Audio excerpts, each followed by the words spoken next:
Cette question de la dépénalisation du cannabis qui revient régulièrement dans nos actualités est une question importante et complexe. Et je pense que pour nous, médecins, il ne faut pas s'aveugler sur l'illusion que c'est le législateur qui va résoudre par un interdit qui va être posé ou confirmé ou levé sur le cannabis.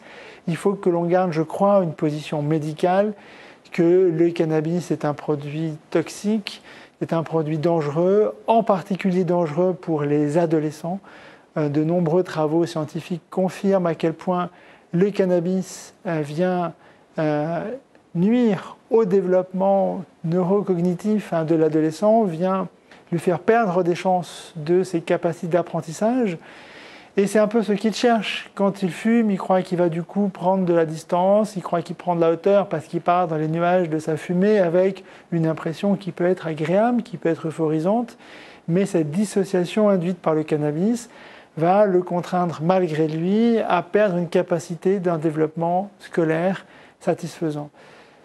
Aujourd'hui en Martinique, cette question est difficile puisqu'il y a un environnement qui est très marqué par une culture du cannabis avec des îles voisines qui apportent une forte influence sur la consommation du cannabis et avec l'illusion que ce rituel tropical n'est pas toxique puisqu'il est ancien.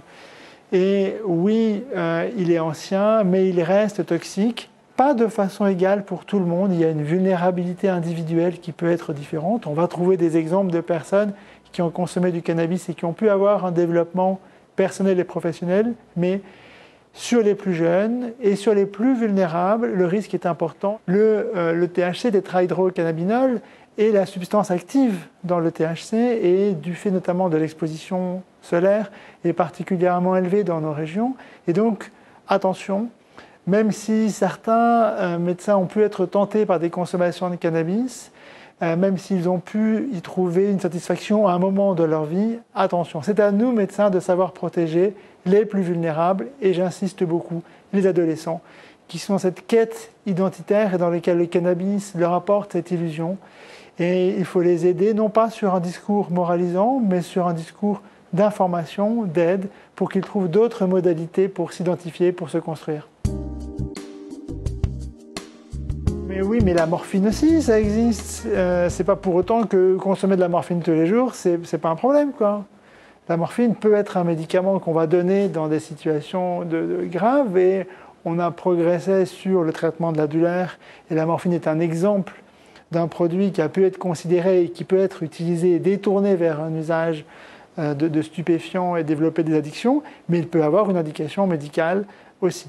Et je pense que pour le cannabis, on peut aussi considérer cette évolution avec des indications sur un temps donné avec malgré tout encore beaucoup d'effets secondaires, y compris lorsqu'il est utilisé à usage pharmacologique, mais on pourra peut-être évoluer vers ce biais-là, mais ça ne soustrait pas l'impact désorganisant lié à la toxicité propre du cannabis, notamment chez l'adolescent.